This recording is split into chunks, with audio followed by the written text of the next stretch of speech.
Apéro spécial deuxième partie de saison. 1 et 2. On a vu à peu près la moitié des matchs. Enfin, vu. Pas tous, parce qu'il y a eu du reporté quand même. Hein. Donc, oui. Mais grosso modo, oui, on est à mi-saison. On vient de se faire une magnifique pause All-Star. Ouais. Avec un magnifique match et des magnifiques concours. Nous, on a kiffé dimanche. Et ouais. Et maintenant, faut se lancer dans une deuxième partie de saison qui promet pas mal. Exactement. Vas-y. C'est l'occasion de faire le point. Tout à fait. Donc on s'installe tranquillou en faisant la bise. On a parlé du jazz en long et en large. N'hésitez pas à checker l'apéro qui est tombé. On va parler maintenant de cette deuxième partie de saison qui commence ce soir avec 2 rencontres. Vous aurez l'occasion notamment de vous régaler ce jeudi. Si je dis pas de bêtises, il y a 11 matchs. Donc là, c'est vraiment tout le monde dans les startings. Blaka. Et donc forcément, dans cette petite pause dont tu parlais à l'instant, Alex, on a le temps de faire des bilans, de voir un petit peu quels sont les garçons dans les courses au trophée, ceux qui ont des choses à prouver, ceux qui doivent confirmer, ceux qui doivent vite se reprendre. Oui. Et donc c'est l'occasion là, avant de reprendre les choses, de faire le point. Le concept, il n'est pas très compliqué et vous pouvez évidemment y participer. On s'est dit 1 ou 2 joueurs, 1 ou 2 équipes, 1 ou 2 thèmes, on mélange la salade et puis c'est y part. Ouais, c'est bien. Ça te va ? C'est bien, ouais, carrément. Ouais.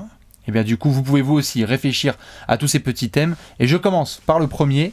Y a-t-il 1 ou 2 joueurs, Est et ou Ouest, sur lequel vous allez poser votre viseur sur la deuxième partie de saison? Il y a plein de joueurs qu'on attend très très fort, pied au plancher, mais il y en a forcément, Alex, où quand on te pose la question, tu te dis « Ah, celui-là, je vais le surveiller de très très près. » C'est qui niveau joueur?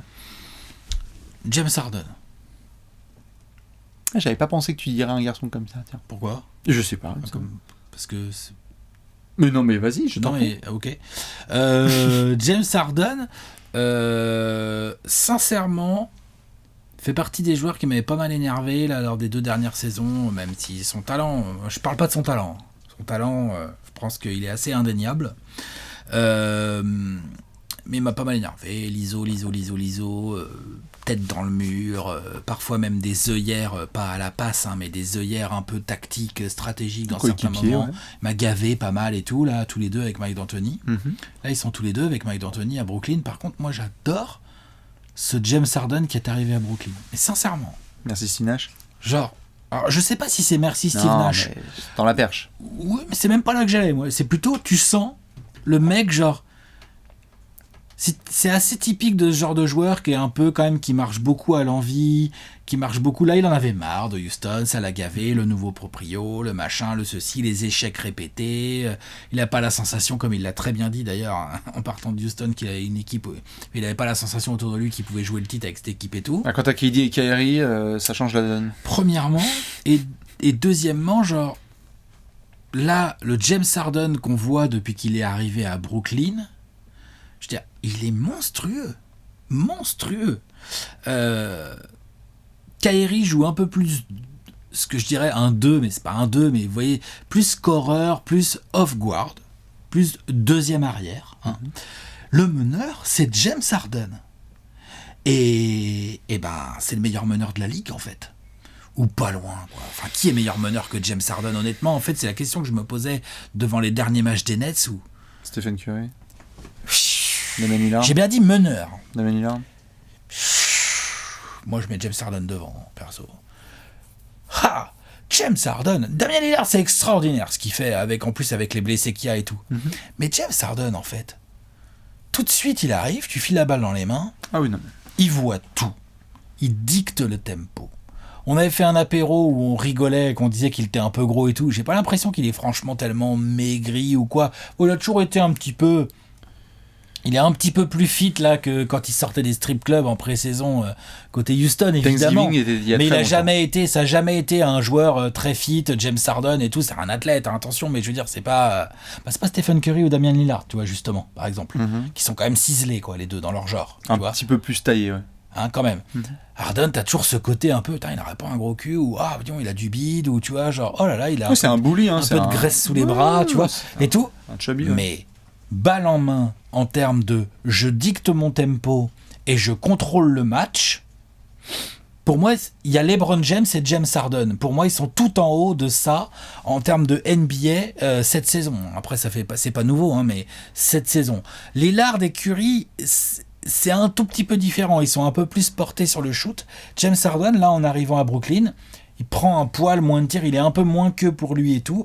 Tu sens qu'il a eu des consignes, tu sens qu'il a envie de faire jouer tout le monde. Les pourcentages sont meilleurs. Et tu lui mets DeAndre Jordan, tu lui mets Nicolas Claxton, pardon.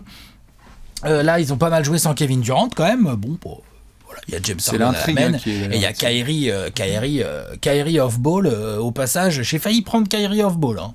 J'ai pris James Harden. Mais Kyrie off-ball avec James Harden à la main, putain, défendre ça... alors attaquer, ça va. Mais défendre ça, c'est vraiment très, très, très, très chiant. Donc oui, c'est certainement l'un des joueurs que je vais le plus suivre là sur la deuxième partie de saison. Déjà, parce que est-ce qu'il continue comme ça, avec ses bonnes intentions, avec je distribue, et je suis plutôt en mode, tiens, je pourrais pas faire 14 passes d'ess par match, tu vois, genre, à tous les matchs, quoi, tu vois, et je fais jouer tout le monde, et grâce à moi, en fait, n'importe quel joueur qui foule le parquet sous le maillot des Nets, il va être servi dans le bon timing, il va avoir des shoots ouverts, parce que James Harden attire quand même et puis il continue à scorer. Si tu derrière le pic, je trouve que c'est peut-être le meilleur joueur actuel en NBA derrière un pic. Peut-être. Ouais, bon, je veux bien voir les commentaires, je veux bien ton avis, tu vois. Mais franchement, je redécouvre le James Harden que j'avais surkiffé au tout début avec Mike D'Antoni, celui qui fait de Clint Capella ce qu'il est un All-Star. Tu vois, ce James Harden là. S'il y avait un peu plus d'espace et de système pour Giannis en balle en main, on serait dans la discussion. Ah ouais. Quand Giannis est balle en main et qu'il y a un écran, il n'y a pas grand-chose à faire. Ah ouais. Ah quand même, hein. Il a pas la vision d'Harden, puis il a pas le shoot. Hein. Non mais tout à fait, mais je veux dire mais je vois ce que tu veux dire. Tu me poses la question par rapport à derrière un écran. Mais non, ils sont pas nombreux. Ouais, ils sont pas nombreux. Puis là, je voulais vraiment insister sur le côté genre derrière un écran, qui soit encore derrière la ligne à 3 points ou qu'il soit un peu rentré dans le périmètre. Il peut shooter, il peut la lâcher, il peut mettre un petit coup de rein et aller au cercle, main droite, main gauche, il protège bien, il provoque les fautes. Enfin, je le trouve vraiment extrêmement efficace. Je pense que avec le retour de Kevin Durant, avec ce que montre Kyrie Irving off-ball, ils peuvent avoir effectivement une attaque, alors ça va demander un peu de travail et puis un peu d'ajustement et des matchs et tout, mais ils peuvent vraiment avoir une attaque complètement dingue, et en grande partie parce que James Harden s'est foutu dans un rôle là, et je l'aime beaucoup dans ce rôle là. Donc on n'a pas eu trop de matchs avec KD et non, Kyrie. Très peu, 7 ou 8 à 3 ensemble, très peu, parce ça va être intriguant. D'abord il n'y a pas eu de Kyrie, après il y a pas de KD, enfin.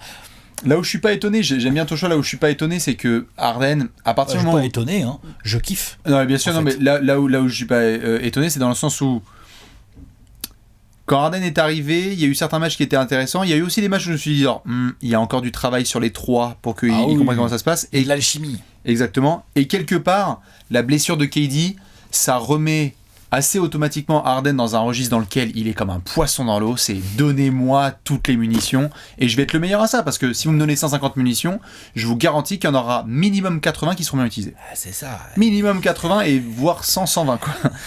Donc moi ce qui m'intéresse tout à fait, c'est plutôt la suite déjà. La suite quand il y a KD qui revient et puis les playoffs. C'est moi quand je vois ce James Harden là qui joue comme ça, j'ai cette petite lumière en moi de fan de basket qui me dit, mais est-ce qu'il peut vraiment dominer en jouant comme ça en play-off ? Réponds à James. Mince. Vas-y. Je sais pas ce que j'ai fait, je crois que j'ai raccroché, c'est pas bien. Est-ce qu'on peut vraiment faire ça ? Est-ce qu'on peut vraiment dominer t'es vache, les Sixers, les Bucks. Tu vois ce que je veux dire. Oui, je vois ce que tu veux dire, mais t'es vache quand même, quoi. Genre, est-ce qu'on peut vraiment dominer la ligue en jouant comme ça en play-off, avec ce jeu collectif, ce jeu de pick and roll, avec un Harden qui joue pas que de l'ISO à bon escient, parce que tu vas pas non plus dire Harden fait plus d'ISO, ce serait un peu dommage quand même. Hein. Et il a ses meilleurs pourcentages en carrière, donc les choix sont encore meilleurs. Ouais. Donc, ouais, je suis impressionné. C'est pas la première fois que je suis impressionné par James Harden. Et du coup, ça me le met en top des positions des joueurs que je vais suivre très fort, en me disant, genre, qu'est-ce que ça peut donner ? Est-ce que James Harden est vraiment la pièce centrale d'une équipe qui peut jouer le titre ? Parce qu'a priori, ces Nets-là, ils jouent pas autre chose que le titre. Hein. Ou alors, bien sûr. S'ils me font comme les Clippers l'année dernière, qui me font en demi-convenant, mais c'est bon, parce qu'en fait, cette année, on jouait pas le titre. Mais non, t'es d'accord ou pas ? Bien sûr. Ça marche pas. Donc non, ils jouent le titre. Voilà. Donc James Harden, moi. Bon petit kiff. Ouais, c'est vrai qu'il va être très attendu avec toute l'historique qu'il a sur les playoffs. Faudra qu'il fasse Faudra qu'il fasse du sale. Je vais rester dans la conférence Est. Il y a un garçon évidemment que je suis très très près, c'est Monsieur Joel Embiid, qui est peut-être le joueur qui m'a le plus fait kiffer sur cette première partie de saison parce qu'il est complètement incroyable. C'est quoi ? C'est Daryl Morey qui nous a dit qu'il a de l'histoire de l'humanité, de la planète et de même les galaxies environnantes. Il a jamais vu un joueur aussi inarrêtable, genre cut it out. Le mec qui nous avait dit justement que Harden c'était le meilleur attaquant de tous les. Bon bref. Daryl Morey. Si vous avez besoin d'un avocat, 36-15 Morey. Wow. Et vous n'avez pas de problème. Il exagère de ouf. Enfin bon bref. Mais bon. Vas-y. Ce qui est sûr, c'est que Joel Embiid, je le trouve évidemment énorme cette saison et qu'il est, voilà, toujours on a été dans la discussion, on en avait fait un notamment dimanche soir pour les copains et copines qui étaient avec Bibi sur Twitch sur la course au MVP. On peut mettre du Jokic, on peut mettre du Harden qui est revenu dans la discussion, on peut mettre du Giannis, on peut mettre du LeBron. J'ai le sentiment qu'aujourd'hui, moi, mon vote irait à Joel Embiid. C'est pas un scandale. Il y en a qui le mettraient à d'autres garçons comme Jokic ou LeBron ou autres.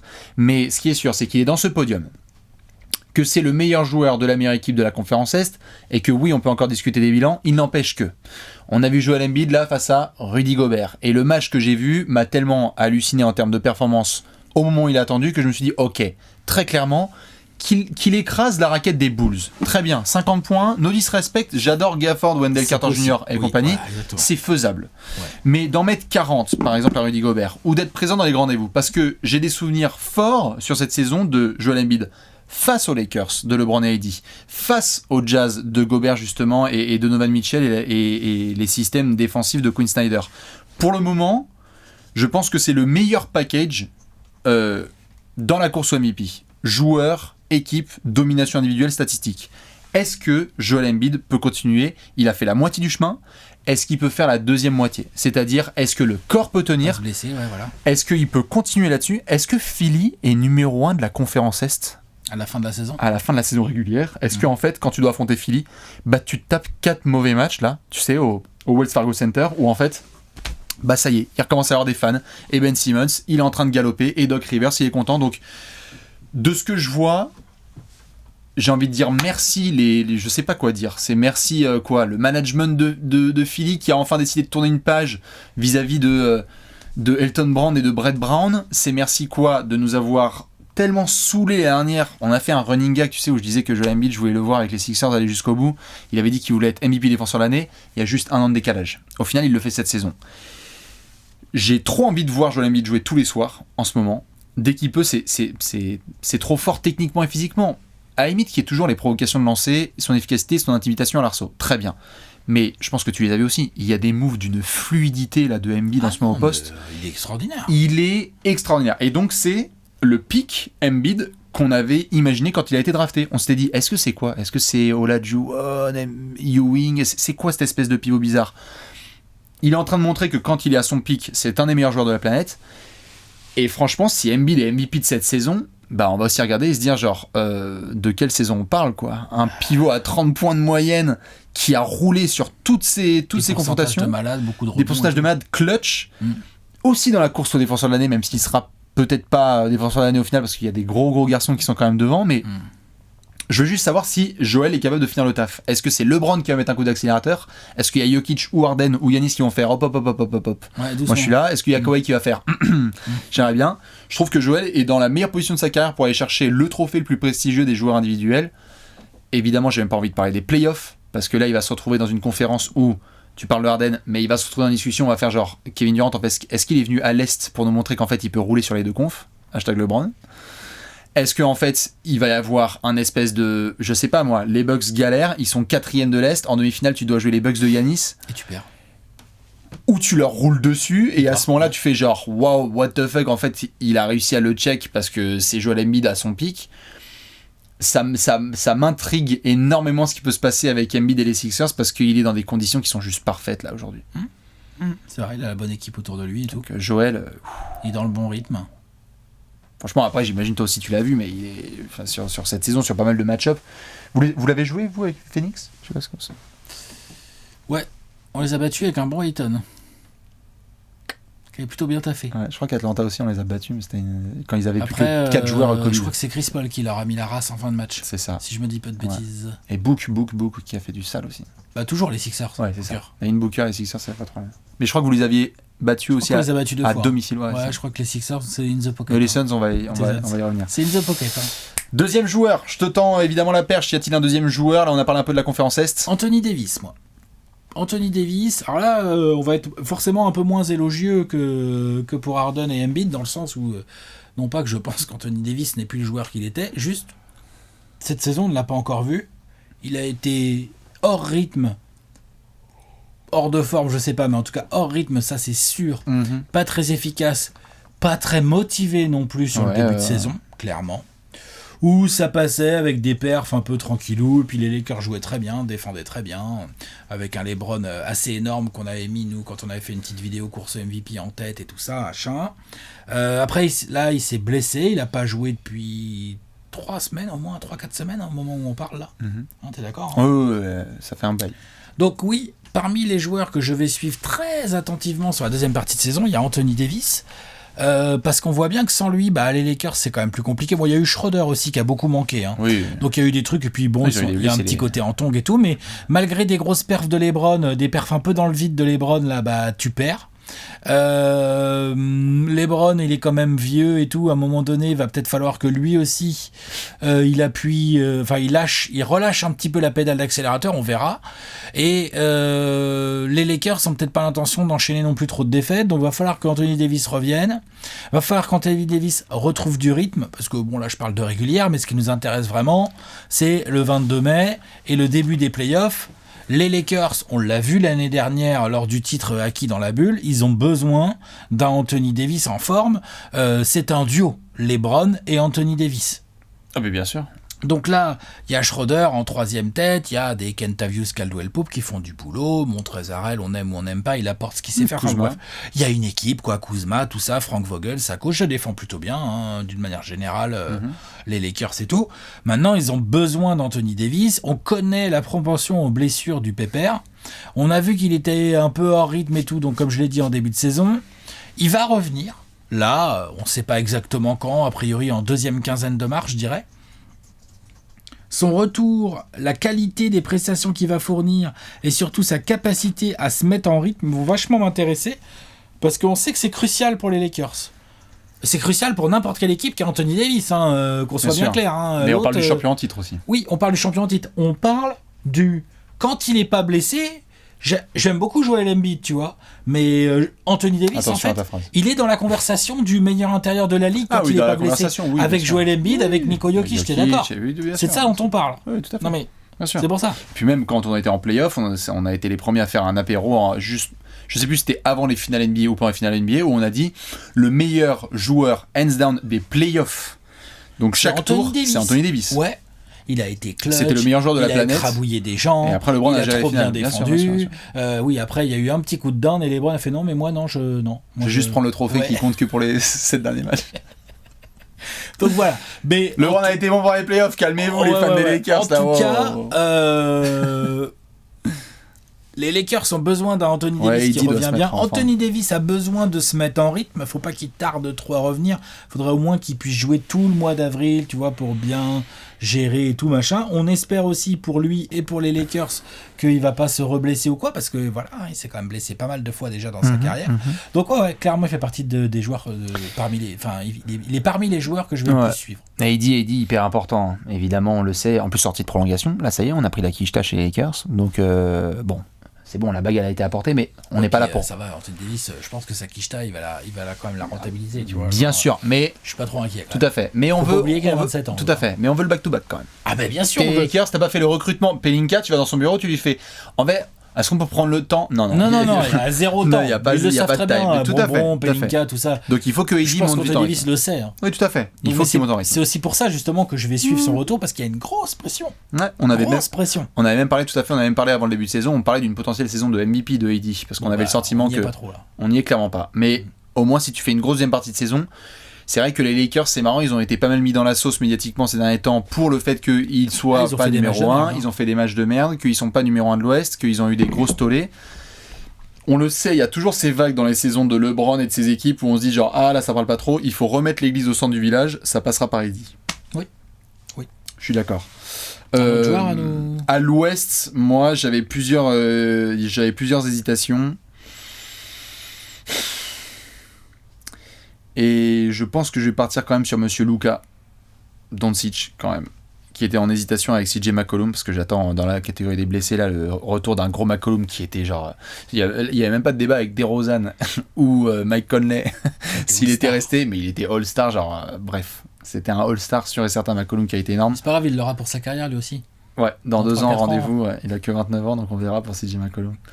Je garde Luka en tête parce qu'aujourd'hui, Alex, on est à mi-saison, et je pense que des projections qu'on a fait sur la saison des Mavs, on n'y est pas. Ah bah non.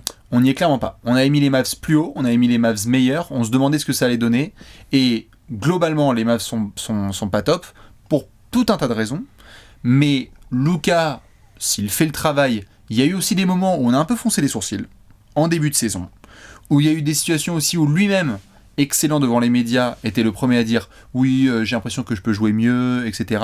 Et où t'avais toi notamment t'étais intervenu en disant notamment bah vas-y Luka, genre Bah ouais. en fait bah joue mieux, joue juste mieux. Et on a eu 2-3 matchs par la suite où Luka s'énerve et où il fait le travail. Donc on a eu 10 shoots au buzzer, merci les Celtics, merci d'autres garçons, du triple double dans tous les sens. Mais aujourd'hui Dallas est 8ème de la conférence Ouest. Dallas a toujours Luka. Il y a des questions autour de Porzingis, pas de transfert à trade deadline. Je suis pas sûr que Mark Cuban et Rick Carlisle ont envie d'aborder un nouvel été où Luka Doncic se fait littéralement sortir au premier tour de playoff parce que c'est logique. Je pense qu'ils savent qu'ils ont une pépite et qu'ils doivent bien l'entourer.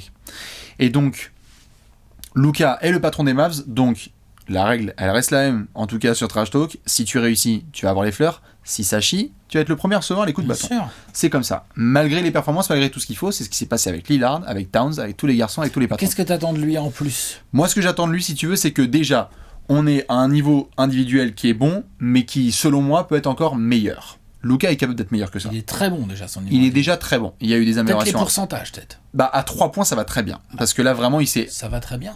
Luka Doncic, ouais. Ah bon ? Ouais. Luka par rapport à la saison précédente, mais là sur février, il est en feu total. Février, il est en feu. Février, il est en feu total. Il est à 40, il a plus de 40% à 3 points en prenant des gros un bon gros volume de shoot. Je te laisse vérifier, mais je crois que Luka était bien chaud, même depuis mi-janvier, je dirais, puisqu'on avait tweeté. Mais les pourcentages, à la limite, ça va. C'est les lancers en fait, si tu veux, qui sont toujours l'interrogation. C'est que tu dis un mec aussi technique, c'est un peu bizarre qu'il soit à 68% sur la saison. Normalement. Ouais, il a redressé la barre, il est à 36% maintenant sur la saison. À 3 points. Ouais. Il avait mal démarré. Mais c'est pas assez, 36%. Non, tout à fait. Là, en tout cas, récemment, il était chaud patate. Et j'ai envie de voir quel est le Luka qui débarque. Parce que, honnêtement, même s'il fait son boulot, tu vois, c'était une toute petite image à la con là, pendant l'All-Star Weekend quand il est en chaussons et qu'il a fait le Skills Challenge en survêt. Bon, très bien, c'était drôle. J'aimerais bien que ça soit juste un truc, et je pense que ça va être le cas, que ça soit juste un élément isolé. C'est-à-dire qu'il y a eu des blagues au début de saison sur le fait qu'il s'était ramené peut-être un petit peu de chubby, tu parlais de Harden, etc. C'est quel Luka Doncic qui va être là en deuxième partie de saison ? Parce que nous, on a vécu des dingueries l'année dernière, au premier tour des playoffs face aux Clippers. C'était au premier tour, par contre. Exactement. Tout à fait, c'était au premier tour. S'il s'agirait peut-être qu'il ait les moyens de faire des dingueries ailleurs. Après, il a que 22 ans. Tout à fait. Donc, ou alors, Luka Doncic, et ça me va à la limite s'il se fait sortir au premier tour, ça peut arriver, ça saoulera les Mavs. Il faut qu'il aille en playoff. Et il faut déjà, qu'il aille en playoff, exactement, et de 2, à voir comment se passe la deuxième partie de saison, mais si t'as un Luka qui est chaud patate, j'attends ta réaction, je pense qu'elle va me faire marrer, mais si tu joues le Jazz ou les Suns, par exemple, au premier tour des playoffs, est-ce que tu peux faire 2-3 dingueries qui font qu'on se dit, putain, Luka Doncic, il est juste trop fort, il est capable de bousculer ces équipes-là. Il est capable. Ouais. Je dis pas qu'il va sortir les Suns, mais il est capable. Non, ça c'est impossible. Il aura Michael Bridges sur lui déjà, donc c'est terminé. Voilà. Mais si rencontre Utah, j'en sais rien. Il y a peut-être, en tout cas, une situation dans laquelle Luka Doncic remonte ce qui est censé être le cas, parce qu'on en parlait en octobre et en septembre dernier, et en novembre et en décembre avant que la saison elle reprenne, c'était Luka Doncic était le favori dans la course au MVP selon beaucoup de gens, parce qu'on attendait une saison encore de malade avec des Mavs qui sont meilleurs. Les Mavs ne sont pas meilleurs, Luka est dans ses standards, mais j'attends encore mieux. Il faut voir ce que Rick Carlisle a prévu autour de lui. Il y a des interrogations. Il y a des joueurs qui reviennent de blessures, certes, mais je pense pas que Luka Doncic, meilleure équipe d'une équipe qui est 8ème de la conférence Ouest, c'est quelque chose qu'on attend. Je veux que ça monte en température. En plus, il y a un cas de figure probable. On va voir la deuxième partie de saison, il reste beaucoup de matchs. Mais il y a un cas de figure quand même qui peut se dessiner gentiment, c'est que les Mavs soient pas si bien classés que ça cette saison, tu vois. Quand je dis pas si bien, genre ils vont aller au play-in tournament, tu vois. Ils vont aller au play-in tournament et puis ils vont se qualifier, mettons. Donc ils vont jouer un gros adversaire tout de suite dès le premier tour de play-off. Qu'est-ce qu'on fait ? Tu disais le Jazz, mais ça peut être les Lakers ou les Clippers. Qui, sans faire offense au Jazz ou aux Suns, qui sont les 2 premiers de la conférence Ouest actuellement, je préfère quand même jouer le Jazz ou les Suns que les Lakers ou les Clippers au premier tour de playoff. pour l'instant. Bien sûr. Alors, peut-être que dans quelques mois, on aura changé d'avis, mais pour l'instant, quand même... Non, mais t'es d'accord ou pas ? Bien sûr. C'est quand même compliqué. Donc, il y a aussi ça auquel il faut qu'il fasse attention, Luka.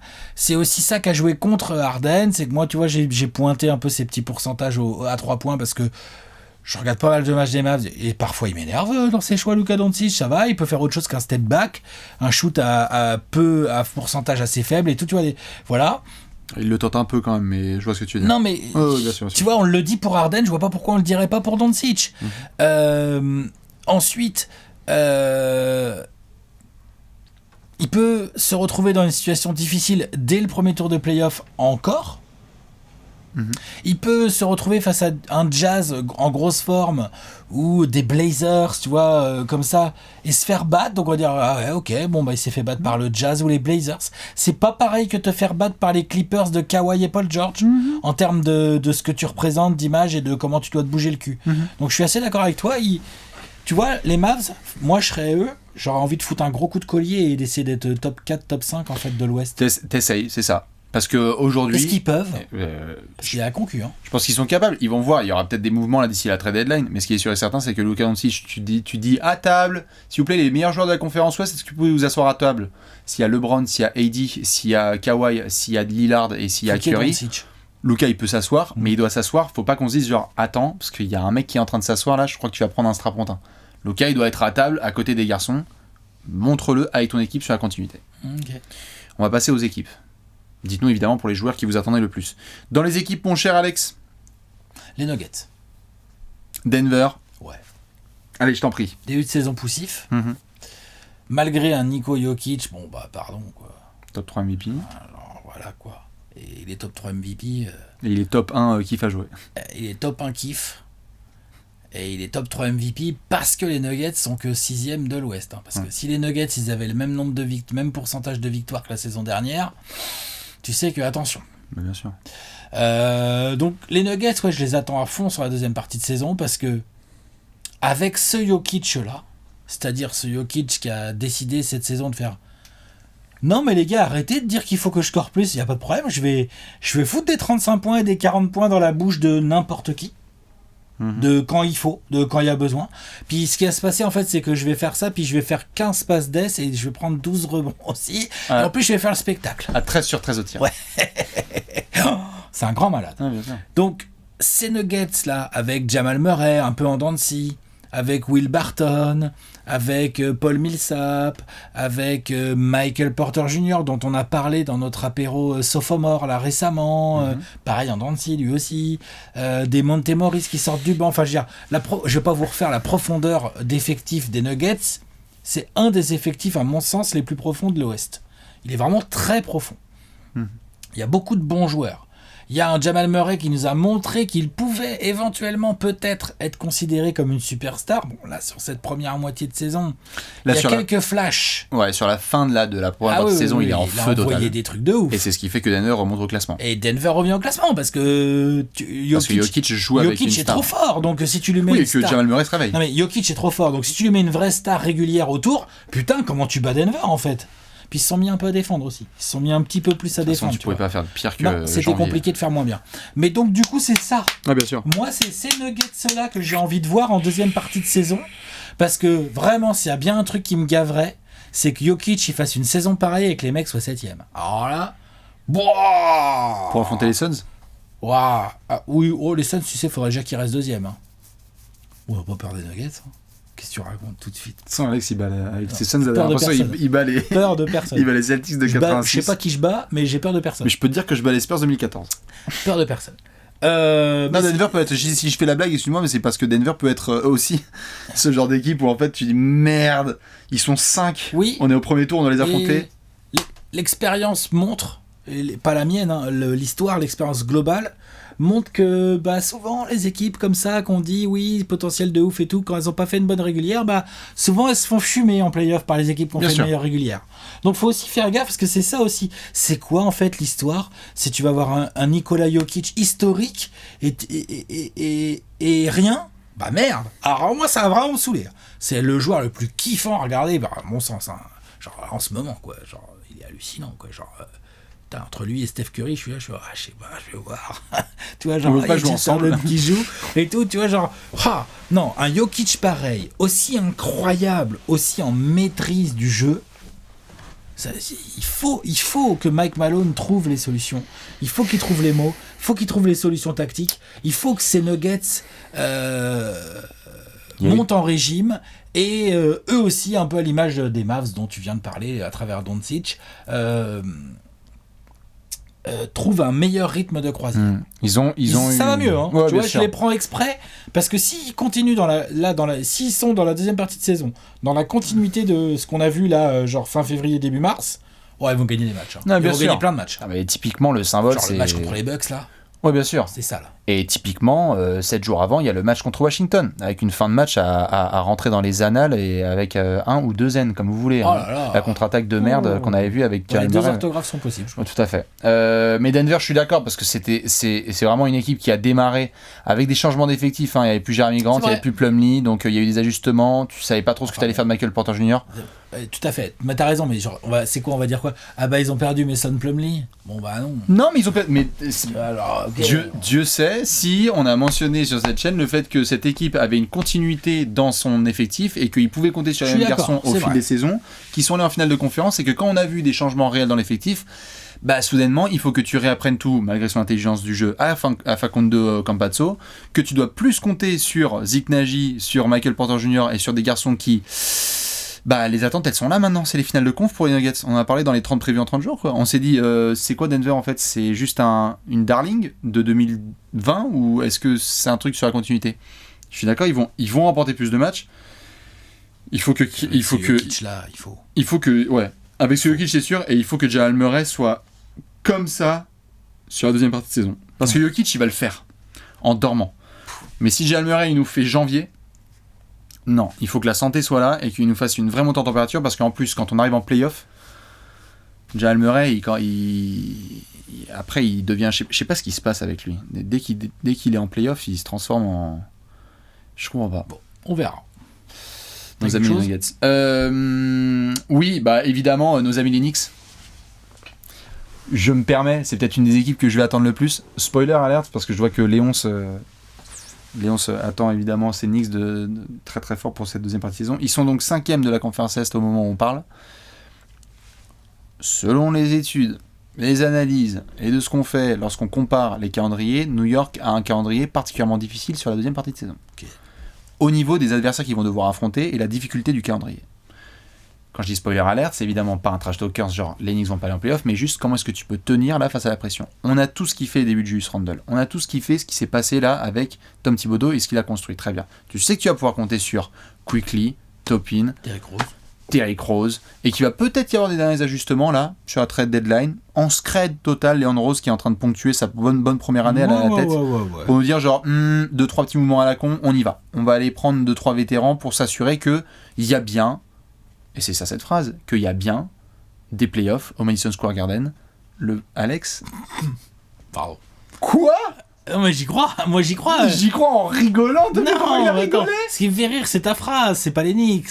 C'est la façon dont tu l'amènes, le côté il y a bien des playoffs au Madison Square Garden et tout. Tu vois, mais attends, mais cette phrase. Mais moi, quand on a fait l'apéro Knicks, je l'ai dit. Il y a même des gens, j'ai vu là, ils ont découpé la vidéo, ils l'ont mis sur les réseaux sociaux, où je suis en train de dire que j'y crois que les Knicks peuvent rester dans le top 8. Oui. Bien sûr que j'y crois. Donc, moi, je suis pas inquiet du tout. Donc il va peut-être y avoir des très bien. Tant mieux si tout va bien. Envoyez le calendrier. Il va peut-être y avoir des playoffs au Madison Square Garden le 22, enfin peut-être pas le 22 mai parce qu'ils auront peut-être pas l'avantage du terrain, mais au moins début juin ou fin mai. Mais c'est une des équipes qui, selon moi, a le plus gros challenge sur la deuxième partie de saison, c'est-à-dire t'as été une belle darling, mais maintenant il y a aussi des équipes qui vont s'ajuster et qui vont dire ok, bon les Knicks en fait il faut qu'on les affronte un peu plus sérieusement que ce qu'on avait vu sur la première partie de saison, donc quand on y va en fait c'est plus voyons voir cette semaine Rockets, Warriors, Knicks et Wizards, semaine facile. Non, il faut que tu te dises merde, ok, bon, certaines de ces équipes que je viens de citer, on s'en fout, mais quand tu affrontes les Knicks, en fait, il faudra que tu sois sérieux parce que sinon tu vas te taper une des défaites de merde qu'on a déjà pu voir sur la première partie de saison. Donc il va y avoir ce run, le run vers le play-in tournament, parce que soit ils sont top 6 et à ce moment-là c'est extraordinaire, soit ils sont dans la bataille et alors là, Attention, parce qu'on va en reparler après. Mais bref, les Knicks, est-ce qu'on fait des capture screen qu'on est en train de faire en ce moment où ils sont top 4, top 5 de l'Est et on dit waouh, quelle nostalgie, ils étaient extraordinaires? Ou est-ce qu'en fait ça confirme quoi? Moi je pense que ça va confirmer. Moi je suis confiant pour les Knicks. En tout cas, dans le sens où je pense qu'ils vont jouer, ils vont continuer à jouer dans la même lignée. Oui. C'est une équipe qui se donne beaucoup, qui se bat beaucoup, avec des jeunes qui progressent, avec quelques vétérans qui font quand même pas trop mal le taf. Mais le challenge il est là, on est d'accord. Bah, bien sûr, il y a un que gros Miami, challenge. Miami ils sont derrière, 7. Toronto ils sont derrière. Toronto joue moins bien que les Knicks pour l'instant. Tout à fait, mais Toronto joue moins bien. Tout à fait. C'est même pas une histoire de calendrier. Mais Toronto qui sent l'odeur des playoffs, qui a Kyle Lowry, Pascal Siakam, Fred VanVleet et compagnie, ils vont faire les Knicks 2 secondes. Vous passez derrière. Oui, Miami, 2 secondes, vous passez derrière. Peut-être que Washington va se réveiller aussi, il va faire les gars, vous passez derrière. Peut-être, mais ça va pas être si simple en fait. Ça va pas être simple, tout à fait, mais il y a une vraie concurrence, la LS qui va se réveiller. J'en sais rien, tu vois, même peut-être que j'en parlerai après de nos amis les Hawks. Si ça se trouve, ils vont se dire, genre, vas-y, c'est bon, maintenant on n'a plus notre coach, on va essayer de jouer vraiment au basketball avec les retours de certains cadres. Il y a une vraie concu qui va arriver là, et les Knicks le savent, et je pense que les fans peuvent le confirmer. J'espère, parce qu'en tout cas on regarde à peu près la même compétition, d'avoir vu le début de saison de Miami, de Washington, d'Atlanta, même d'Indiana, tu vois, qui s'est bien écroulé dans le classement. Ces équipes-là, c'est sûr, elles vont se dire, oh les gars, on s'y met là. Et quand ils vont regarder le classement, ils vont dire qui on va aller chercher. Oui. Boston, Milwaukee, Brooklyn, Philly, non, allons chercher les Knicks les gars. Oui. Donc ça va être un beau challenge, et à Tom Thibodeau de nous prouver qu'il peut y aller. Ok, moi j'y crois. Je suis assez confiant, mais attention. J'ai pas bougé. Attention. Très bien. T'as une autre équipe à nous balancer ou pas? Parce que moi je suis en train peut-être de changer d'avis sur ma deuxième équipe. Non, vas-y, je t'en prie. Bah non, je suis peut-être en train de changer d'avis, je te dis. Comme je suis pas encore sûr, c'est bien si tu envoies.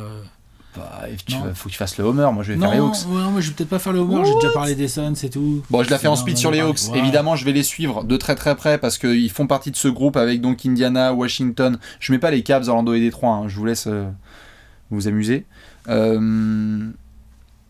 Atlanta, j'aimerais bien voir en fait les prémices qu'on a vues au début de saison, où on avait Bogdanovic, Gallinari, Hunter, Capella, Collins, Trae Young, et ces mecs étaient physiquement là.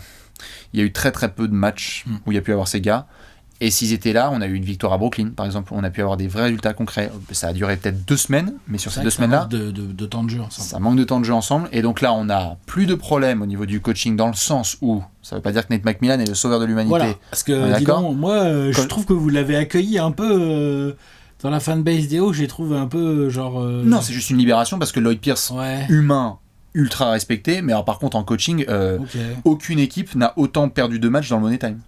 Aucune. Et je Suns l'année dernière, non? Cette saison, aucune. Il y a aucune on en avait équipe, parlé quand on a fait l'apéro. Aucune équipe. Là, juste avant le break, il vient d'avoir une victoire à Orlando alors que les Hawks étaient menés de 16 points dans le dernier quart-temps. Tout le monde a fait what the fuck, on n'avait pas connu ça depuis avant la pandémie. Enfin, tu vois, pour donner une idée de la matrice. Donc, Lloyd Pierce n'est plus là, il y a McMillan. C'est intérimaire, mais je veux juste voir ce que donne Trae Young lorsqu'il n'a plus un coach qui apparemment lui cassait les couilles. DeAndre Hunter qui revient de blessure alors qu'il avait fait un très très gros début de saison. Bogdanovic qui a été signé, qui peut apporter. Ah non, mais deuxième partie de saison qui peut être passionnante pour les Hawks. Ah mais moi j'ai trop envie. Chris Dunn n'a toujours pas joué une seule minute. Chris Dunn n'a toujours pas joué une seule minute. À faire cravacher, mais vous êtes encore dans la course. On est encore dans. Tu peux faire le play-in. T'es dans le rétro de Chicago et d'Indiana. T'es pas très loin de Toronto et de Charlotte. Genre allez, on y va. Atlanta peut être à l'équilibre au niveau de son bilan d'ici début mai. Et à ce moment-là, sur le sprint final, attention. Donc les Hawks dans le jeu est juste d'avoir un effectif complet là. Ça y est, on n'a toujours pas eu Chris Dunn, on a eu les débuts d'Onyeka Okongwu, il y a d'autres garçons comme ça qu'on essaie d'utiliser. Que peuvent donner les Hawks avec McMillan et ce groupe complet? Ça va m'intriguer parce que quand ça va jouer comme ça, à mon avis, on reviendra sur les 30 previews où on disait que les Hawks étaient plutôt place 7-8. C'est ce qu'on a dit, ouais. C'est ça. Je suis encore dans la course. Alors ton équipe t'a tranché? Non, je vais pas parler. On a déjà bien, j'ai mis des punchlines sur les Suns. Bien évidemment, j'attends avec impatience la deuxième partie de saison de la deuxième meilleure équipe de la ligue. Tu vois, sur la première partie de saison. Tu parles des Sixers? Non, des Suns. Ah d'accord. En termes de bilan. Pardon, j'ai cru que t'avais mais non, je vais encore plus, je pense, en termes d'équipe qui m'intrigue, il y a les Blazers. Clairement, parce qu'en fait, tu vois, j'ai parlé des Nuggets avec ce Jokic là et tout, mais ce Lillard là, en fait, là, c'est comment en fait l'histoire? Donc, McCollum, je viens de checker, là, McCollum il a joué que 13 matchs et Nurkic n'a joué que 12 matchs. Ils vont revenir. J'ai l'impression de parler de Portland tous les ans. Ils vont revenir dans cette deuxième partie de saison, plus ou moins vite. On verra dans quel état de forme et tout. J'aimerais pouvoir voir ces Blazers au complet sur la durée de plusieurs semaines en préparation des playoffs, parce que même sans McCollum et Nurkic, ils sont quand même 5e à mi-saison. Hein. Nos fort. Amis les Blazers, c'est lourd. On a l'intersaison peut porter ses fruits. On a du Gary Trent Jr. Qui a fait une bonne première partie de saison. Enfin, moi, j'aime bien. On a Carmelo Anthony en 6e homme. Ça apporte et tout. On a pas mal de choses intéressantes qui se passent aux Blazers. On va nous remettre du McCollum qui jouait, comme tu l'as dit tout à l'heure, comme un All-Star avant de se blesser. Nurkic, il faisait pas un début de saison très très bon. Ça reste Youssouf Nurkic. T'es content de l'avoir dans ta raquette. Il pose des bons écrans. Il fait des bonnes passes. Il est pas si mal que ça en défense et tout. Enfin, genre, c'est lui qu'ils ont envie d'avoir en pivot titulaire. Faut quand même pas déconner. Bien sûr. Et puis, s'ils sont au complet, qui a plus de continuité que les Blazers ? Quasi personne. Exactement. Et autre point également, équipe avec un joueur calibre MVP. Alors, clairement, hein, Damian Lillard, c'est calibre MVP, qui s'est fait fumer au premier tour de playoff l'année dernière, qui a, à mon avis, des ambitions qui vont un peu au-delà, quand même, voilà, et qui peut lui aussi devenir un client extrêmement chiant s'il revient au complet, dit oui, les Mavs, les machins et tout. Dis donc, Damian Lillard avec McCollum et Nurkic et les gars qu'ils ont développés autour là, au premier tour de playoff, parce que comme c'était un peu la merde, tout ça, ils sont que 5e ou 6e. Tu sais que c'est pas un cadeau non plus ça, et pour personne. Hein. Ah bah Suns Blazers. Suns Blazers, mais même pour les Los Angeles, c'est pas un cadeau cette affaire. Sûr. Ou pour nos amis du jazz. Hein. Attention. Hein. Bon, il faudrait vraiment... Quoi ? Bon, il faudrait que Portland chute, quoi. Il faudrait que Portland slide ou que Utah se fasse un peu rattraper. Après, tu sais, il reste quand même encore 35 matchs, donc non, bien sûr, on n'est qu'à mi-saison, il peut se passer beaucoup de choses. C'est pour ça que je dis ça comme ça. Je veux juste dire, voilà, je vais être très intrigué quand les retours de McCollum et Nurkic vont avoir lieu. Clairement, je vais regarder les Blazers jouer direct et sur plusieurs matchs pour voir un peu comment ça se remet en place. Même si dans le fond, j'ai aucun doute vu que ce sont des joueurs qui se connaissent par cœur. Donc pour moi, c'est uniquement une histoire de comment les joueurs individuellement retrouvent leur rythme et arrivent à revenir à 100%. Si McCollum et Nurkic reviennent vraiment à 100%, mais moi je pense qu'on a en ces Blazers... Le sleeper ouais, on a un sleeper... J'allais dire contender, c'est peut-être un peu fort, mais on a un sleeper genre je peux faire chier n'importe qui sur une série de playoffs, quoi. Ils en ont rendu, bien sûr. C'est peut-être le pire truc qui peut arriver à l'Ouest. Très très fort. C'est peut-être le pire truc qui peut arriver à l'Ouest. C'est Portland qui remonte en température et qui arrive chaud patate, pile quand il faut. Pour en fait, c'est ce qui s'est passé malheureusement contre eux il y a quelques années contre New Orleans, où en fait ils avaient fait une bête de régulière mais ça a chuté un petit peu et au moment où New Orleans c'était comme ça, ils se sont clashés et ça finit en sweep. Parce qu'on le sait, faut monter en température. La saison régulière, il n'y a pas de secret en playoff, t'es un peu le reflet de ce que t'as été en régulière, mais l'idéal de l'idéal reste quand même d'avoir tes 4 dernières semaines de régulière sur une belle montée de rythme, une bonne dynamique, avec tes joueurs à 100% et arriver. Portland est encore dans les temps pour obtenir ça. Et vu comment joue Lillard... Non, je suis d'accord. Je veux bien voir ça quand même, moi. Je suis bien d'accord. Dame Time, il va falloir qu'il nous régale. Ça, c'est au niveau des équipes. On a fait les joueurs et les équipes. On va enfin terminer avec un aspect, quelque chose qui sort peut-être un peu du terrain, ou en tout cas des équipes et des joueurs qu'on a pu surveiller un petit peu. Je te renvoie la balle. Y a-t-il justement un angle particulier que tu vas surveiller sur cette deuxième partie de saison et même fin de saison ? Ouais, c'est une question. Voilà, question c'est, est-ce qu'on peut gagner le titre avec un intérieur en franchise player ? Je pose cette question parce que mine de rien, allez, on peut mettre Dirk 2011, mais c'est quand même un extérieur qui jouait très à l'extérieur, mais ça reste un intérieur quand même, Dirk Nowitzki. Sinon, c'est les Spurs. Les derniers, alors évidemment, après, avant lui, il y avait eu les Lakers de Shaq, évidemment, et les Rockets d'Hakim. Ok, mais en fait, même si tu prends Dirk, ça fait quand même 10 ans que c'est pas arrivé. Déjà. Pour comment sauf si des gens veulent considérer LeBron James comme un intérieur. Non, mais stop. Voilà, on est d'accord. Donc voilà. Donc est-ce qu'on peut, dans la NBA d'aujourd'hui, qui est contrôlée, drivée par les ball handlers et les shooters à distance, par les ailiers 3&D, les swingmen, enfin tu vois, genre on dit voilà un meneur, un intérieur et puis des mecs autour. Est-ce qu'on peut gagner le titre avec Joel Embiid, avec Nikola Jokic notamment, qui sont les deux. Il y a Anthony Davis, mais il a quand même LeBron James dans son équipe. Je sais pas si on peut dire qu'Anthony Davis est le franchise player des Lakers quand même. Hein. Non. Mais par contre, Embiid et Jokic, je crois qu'il n'y a pas trop de discussion. Ouais.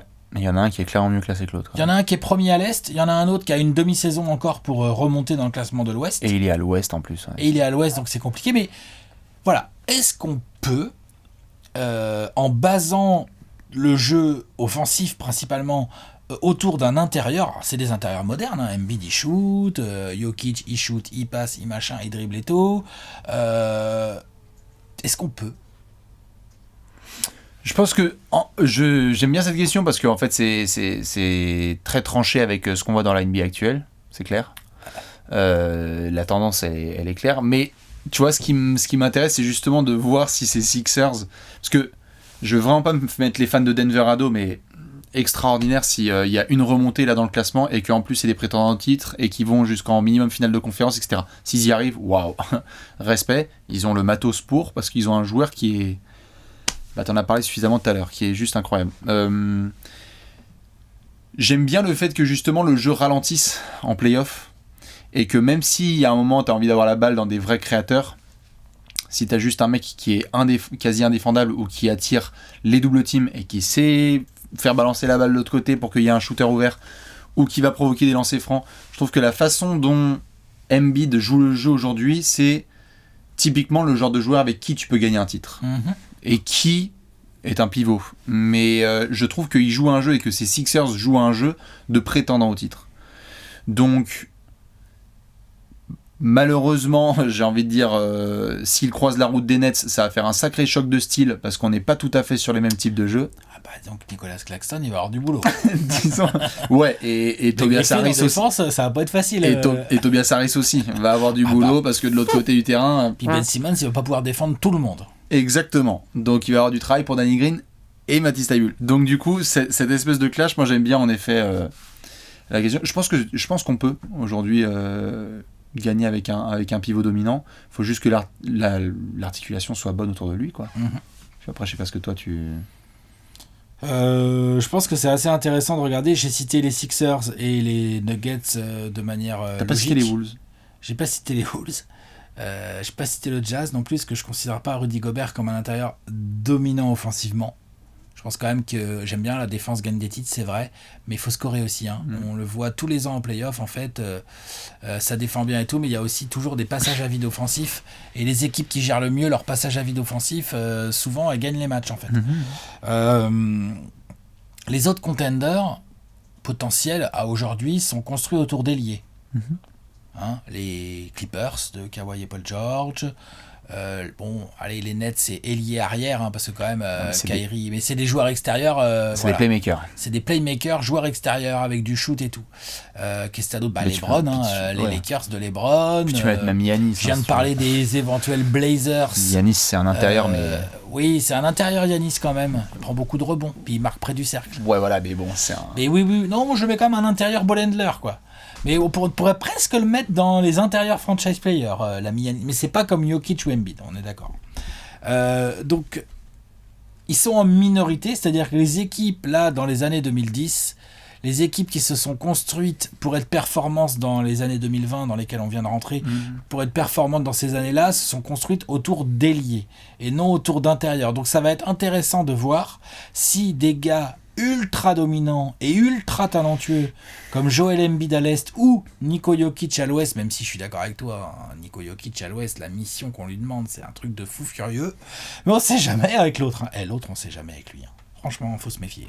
C'est un malade. Hein. Mais est-ce que l'un de ces deux gars-là peut être le pilier d'une équipe championne? Est-ce que à la draft 2024, ça se rue sur les pépères de 2m16, 125 kg parce que faut des Embiid stoppers, ou comment on fait avec Jokic? Va falloir prendre Victor. Comme on a fait au début des années 2000 pour le Shaq. Va falloir prendre Victor Wembanyama, les yeux fermés, et se dire allez, on construit sur lui et let's go, quoi. Bien sûr. C'est ça la question. Donc j'ai l'impression que cette année c'est encore un peu tôt. Mais peut-être que c'est une tendance qui pourrait venir. Ouais, je suis bien content de retrouver le jeu swing, balle, flipper. Carrément. Puis surtout qu'avec le nouveau spacing de la NBA d'aujourd'hui, c'est assez intéressant. Ouais. Quand je dis nouveau spacing, c'est ce côté, il n'y a plus de range maintenant. Hein. Curry, Lillard, tout ça, Trae Young, tu peux plus trop les laisser tout seul parce qu'ils ont vraiment à 9 mètres, il y a des mecs qui sont à 38%, donc c'est relou. Tu vois, tu peux plus faire ça. Et donc il y a des mecs dans les corners, des mecs qui étaient des shooters catastrophiques que t'aurais laissé, genre je sais pas, PJ Tucker ou quoi, des gars comme ça. Maintenant tu laisses plus trop ça dans le corner et tout. Le spacing n'est plus le même, mais du coup ça ramène du jeu dessous sur les joueurs dominants. C'est assez intéressant de voir. Ouais. C'est assez intéressant. En plus, les pivots dont on parle là, c'est. Ok, il y a un peu un côté old school, mais t'as vu la technique qu'ils ont. Ils savent shooter en plus. Et du handle et tout. Enfin, je veux dire, tu regardes Jokic jouer, tu fais genre, ok, bon. C'est juste que c'est un meneur, mais qui a un peu abusé à la cantine. Non, mais tout à fait. Mais je veux dire, attends, Hakeem Olajuwon, il avait du handle. David Robinson, je pense qu'il a absolument rien à envier à Joel Embiid athlétiquement parlant. J'ai juste ça par rapport à ce côté back to the basket, un peu dos au panier, où en fait on voit des Joel Embiid qui en fait fait des moves contre Gobert la dernière fois ou contre l'autre gars, où en fait c'est step back avec le dribble entre les jambes. C'est step back avec dribble entre les jambes, et tu fais mais en fait t'es un ailier. Ça sort, ça. Ouais, bien sûr. Génération YouTube quoi. Non, tout à fait. Non, mais c'est surtout c'est comme d'hab quoi. Ce sont des freaks, des freaks du jeu quoi. Parce que Jokic lui il fait pas de step back avec des dribbles entre les jambes tout athlétique. Non, mais il fait des one leg à 3 points en checkant son coéquipier. Ouais, ou alors il fait des rebonds passes d'est à une main. Classique. Putain.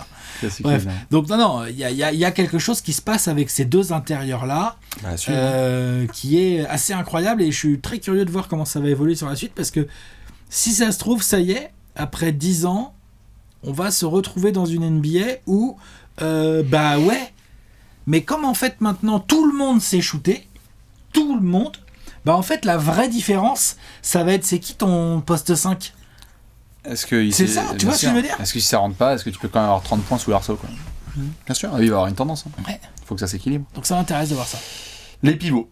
Moi, je me prépare évidemment sur un aspect qui va être particulièrement salé, particulièrement pimenté. Je pense que personne n'est prêt pour le Play-in Tournament de cette année, qui, je rappelle, a lieu entre le 17 et le 22 mai. Mettez-le déjà dans votre agenda parce que on va se marrer, hein. On va suivre ça en direct, on va vous envoyer évidemment le sel dans tous les sens.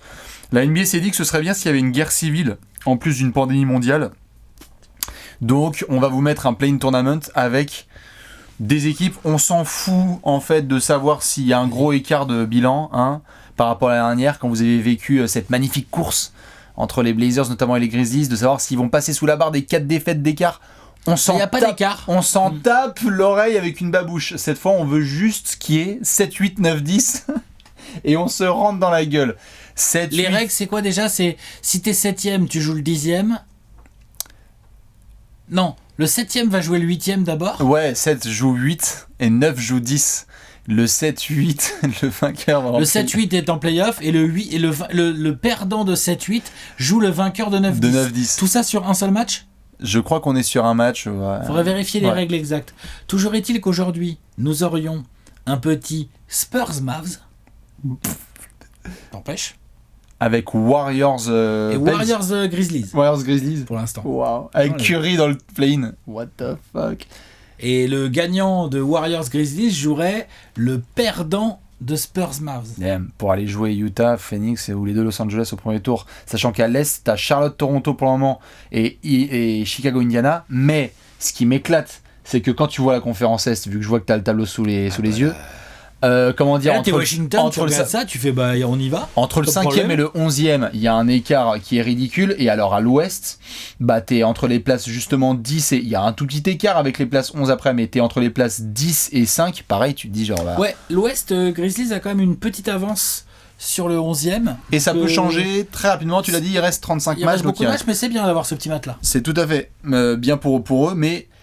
Je pense que ça va être n'importe quoi, qu'il y a des fans qui vont être vénères de fou parce que là le play-in tournament, il y en a qui vont se rendre compte qu'en fait tu travailles toute une saison pour que sur un week-end tu te fasses ken sur une histoire de blessure ou de désavantage ou je ne sais quoi. Le Covid. Exactement. Désolé, mais désolé. Jaren Jackson Jr. ne peut pas jouer ce match. Non mais bien sûr. Et il y en a qui vont aussi rentrer dans la légende parce que je pense qu'on n'est pas prêt, mais il va y avoir des play-in tournament players. C'est-à-dire qu'il y a des mecs qui vont arriver, ils vont faire Et bah j'ai mis 38 points à 8 sur 16 à 3 points et j'ai donné la qualif. Tu le vois pas, le Kyle Anderson? Tim Hardaway Jr. Tu vois pas Tim Hardaway Jr. Tim Hardaway Jr., c'est un joueur de play-in. Tu vois pas Kelly Oubre? Ouais, Kelly Oubre, tout à fait. Et il y en a aussi dans l'autre sens, c'est-à-dire... Mais Andrew Wiggins, mais t'es grand mort, mais t'es grand mort. C'est pas vraiment dans l'autre sens. On t'a demandé d'être bon. De quoi tu t'es pas d'accord? C'est pas vraiment dans l'autre sens, je veux dire, il a jamais. Enfin. Non, mais ce que je veux dire dans l'autre sens, c'est qu'il y a des joueurs qui vont être des joueurs du play-in tournament, on va dire genre waouh, ils ont été extraordinaires, et il va y avoir aussi des joueurs qui vont être étiquetés. J'ai vraiment déconné au moment le plus important. Genre là, à l'Est, je sais pas, t'as le bon. T'as le bon match de Toronto, et là, Fred VanVleet redevient Fred VanVleet. Ouais. Ou Zach LaVine qui fait une saison de malade et il rate son play-in tournament, par exemple. Où il en met 40 deux soirs de suite, et en fait, il passe les Hawks et les Pacers.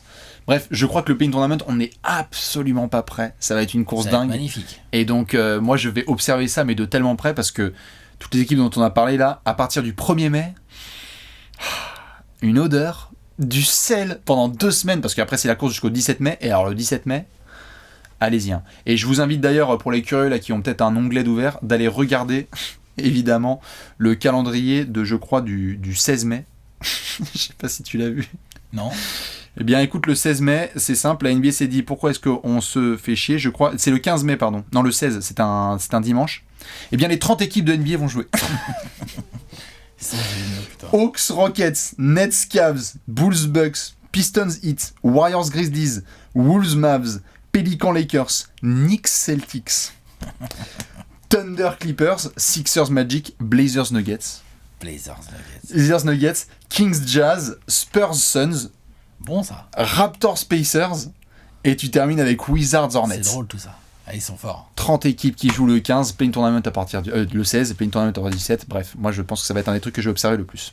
Ok, ouais, play-in tournament, ça on va bien se marrer. Hein, ça, évidemment. Après, le fait que ça soit pas capé, c'est vraiment c'est bien joué.